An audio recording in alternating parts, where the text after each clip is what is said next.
عالمی منظرنامے سے بھارتی بینکس میں بڑی کمپنیوں، سرمایہ کاروں اور معروف شخصیات کے واجب الادا قرضوں کی معافی کے انکشافات پر مبنی رپورٹ منظر عام پر آ گئی۔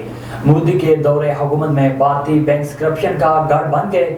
بھارتی بینکوں نے مارچ 2023 میں پچھلے سال کے 22.50 بلین ڈالر کے گردشی قرضوں کو معاف کر دیا۔ پچھلے 5 سالوں میں بینکنگ سیکٹر کی جانب سے 129 بلین ڈالر کے قرضوں کی چھوٹ دی گئی۔ بھارتی میڈیا رپورٹ کے مطابق بھارتی بینکوں سے ان قرضوں کی وصولی میں برسوں لگ سکتے ہیں۔ جان بوجھ کر معاف کیے گئے قرضے زیادہ تر ڈیفالٹرز اور پروموٹر سے وابستہ ہیں۔ بین الاقوامی ذرائع کے مطابق بڑے قرضوں کی غیر وصولی ملک میں بڑا بحران پیدا کر کے رسک مینجمنٹ سسٹم کو تباہ کر سکتا ہے۔ بینکوں میں کرپشن اور قرضوں کی غیر وصولی ملک میں منی لانڈرنگ کے بڑھتے واقعات کی ایک اہم وجہ ہے۔ ایران کے صدر ابراہیم رئیسی نے کہا ہے کہ مغرب میں اسلاموفوبیا کے واقعات انسانیت کے خلاف ہیں۔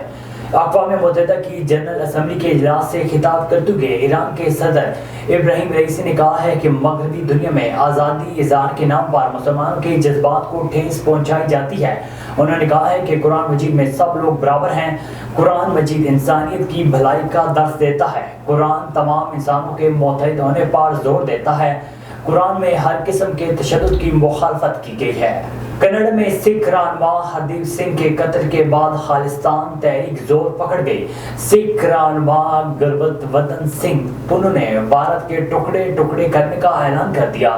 خالصتان تحریک کے سرکردہ رہنما ہردیپ سنگھ کے قتل میں بھارتی حکومت اور خفیہ ایجنسی کے ملوث ہونے پر سکھ برادری میں شدید غم و غصہ پایا جاتا ہے۔ آزاد خالصتان کی زور پکڑتی تحریک پر مودی سرکار بھی شدید دباؤ میں دکھائی دے رہی ہے۔ سکھ فار جسٹس کے رہنما گربتوردھن سنگھ پنو نے لندن میں دنیا نیوز سے گفتگو کرتے ہوئے کہا ہے کہ ہردیپ سنگھ نجر کا قتل بھارت سے سنبھالا نہیں جائے گا۔